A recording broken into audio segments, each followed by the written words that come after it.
Usaha perseteruan selebgram Lisa Mariana dengan mantan Gubernur Jawa Barat Ridwan Kamil masih berlanjut setelah RK melaporkan Lisa Mariana atas pencemaran nama baik. Kini giliran Lisa menggugat RK secara perdata. Usai dilaporkan Ridwan Kamil dengan pasal pencemaran nama baik, selebgram Lisa Mariana balik menyerang RK. Lisa Mariana kini menggugat RK secara perdata. Gugatan dilayangkan melalui PN kelas 1 Bandung. Sudah masuk ya, baru kemarin ini dan ditentukan oleh majelis itu hari Senin setelah tersebut tanggal 26 ya. Isi gugatannya apa sih Pak? Perbuatan melakukan masalah bahwa anak Isya itu anak dari Ridwan Kamil. Perseteruan mantan Gubernur Jawa Barat dengan model majalah dewasa Lisa Mariana berawal saat Lisa mengaku hamil anak RK. Lisa menyebut hubungannya dengan RK terjalin sejak 2022, namun tidak pernah mendapat nafkah dari RK. Merasa terus disudutkan, RK melaporkan Lisa atas tuduhan pencemaran nama baik. Dari Bandung, Jawa Barat, Juhpita Melana, iNews melapor.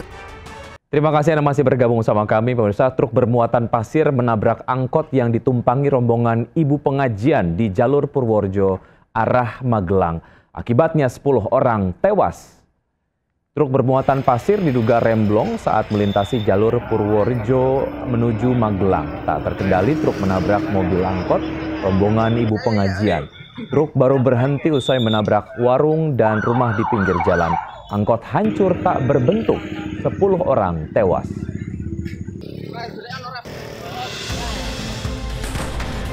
Sementara itu di Tegal, Jawa Tengah, sekretaris desa digerebek istrinya saat berselingkuh dengan wanita lain. Sang istri histeris mendapati suaminya bersembunyi di dalam kamar. Sekretaris desa dan wanita selingkuhannya diamankan di Mapolsek Adiwarna. Usai penggerebekan, puluhan warga mendatangi kantor desa menuntut sekretaris desa dipecat.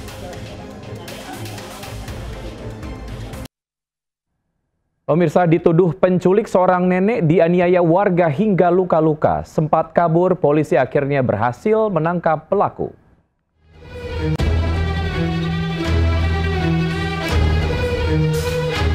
Pria ini emosi menganiaya seorang nenek di Kampung Legok, Cianjur, Jawa Barat hingga luka-luka.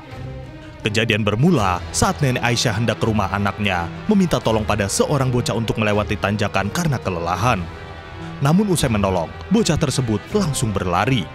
Warga yang melihat berteriak penculik hingga korban diamankan ke rumah warga. Tersulut emosi, orang tua bocah nekat menganiaya korban meski ada warga yang mengenali korban serta anak korban yang tinggal di desa tersebut. Karena terjadi pemukulan juga mungkin tidak kena, tapi kalau banyak sih yang orang-orang sini juga yang kena sebenarnya gitu kan. Seperti Pak Kadus juga dia itu tahu bahwa itu ibunya ini gitu. Sebelum iya ada isu anak saya diculik benar di bawah, terus pingsan di rumah anak saya itu.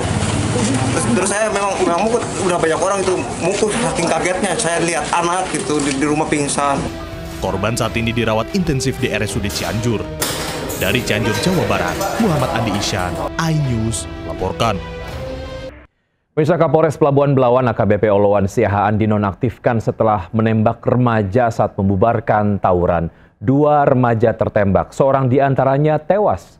Keluarga meminta polisi transparan mengusut kasus ini.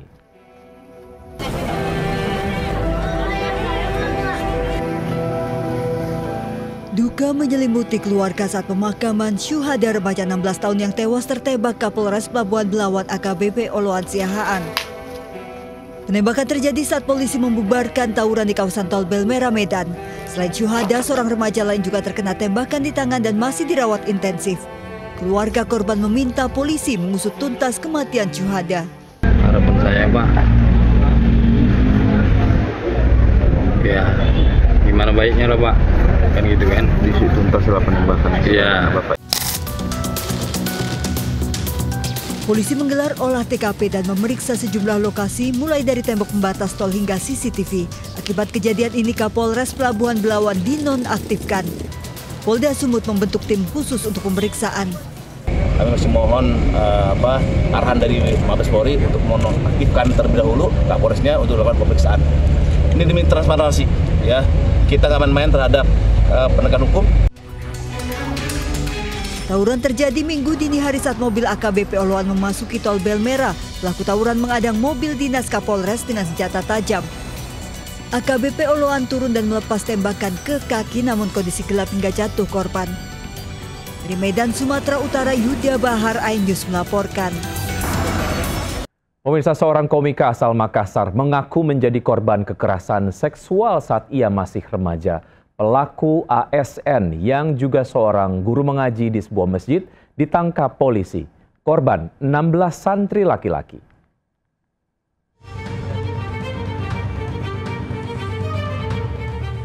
Pengakuan komika EP menceritakan pengalaman pahitnya menjadi korban kekerasan seksual saat ia masih remaja viral di media sosial. Keberaniannya membuat pelaku berinisial SD 49 tahun ASN guru sekolah dasar dan guru mengaji berhasil ditangkap polisi dengan korban 16 santri remaja laki-laki sejak 2004 di Masjid Baitul Rahmat Jalan Bontoramba, Makassar. Aksi bejat pelaku berdalih memeriksa apakah korban sudah akil balik di sekretariat masjid. Ironisnya pelaku bahkan meminta para korban sumpah menggunakan Al-Quran untuk tidak melapor.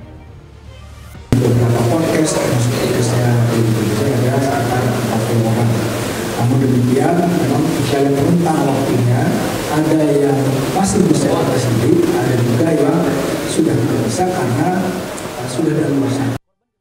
Polisi masih mencari kemungkinan korban lain dan menunggu komika EP memberikan keterangan. Pelaku dijerat Undang-Undang Perlindungan Anak terancam maksimal 15 tahun penjara. Dari Makassar, Sulawesi Selatan, Leo Muhammad Nur, iNews melaporkan.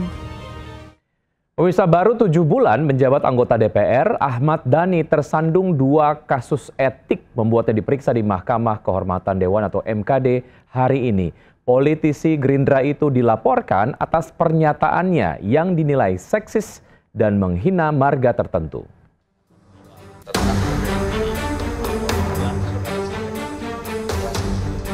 Anggota DPR artis Ahmad Dhani terseret dugaan pelanggaran etik. Politisi Partai Gerindra itu diperiksa Mahkamah Kehormatan Dewan atau MKD atas 2 laporan. Pertama, laporan Joko Priyoski terkait pernyataan Dhani dalam rapat dengan PSSI. Dhani menyebut PSSI seharusnya menaturalisasi pemain yang ciri fisiknya mirip orang Indonesia. Ia juga mengusulkan naturalisasi mantan pemain berusia di atas 40 tahun dan dinikahkan dengan perempuan Indonesia. Kedua, Dhani juga dilaporkan atas dugaan menghina marga. Dhani menulis nama Ryan Pono dengan Ryan Porno dalam undangan terbuka diskusi royalti musik. Atas laporan itu, Ahmad Dhani mengaku hanya kepleset lidah. Semua wartawan yang hadir yang di sini maupun yang di sana juga yakin bahwa tidak ada unsur kesengajaan dan saat itu juga tidak ada kemarahan atau apapun. Kalau memang itu dirasa ada unsur kesengajaan. Partai Gerindra telah mengingatkan Ahmad Dhani untuk menjaga lisan saat berbicara dan mengemukakan pendapat. Dari Jakarta, Abdul Aziz dan Aulia Syah Ramadan, iNews melaporkan.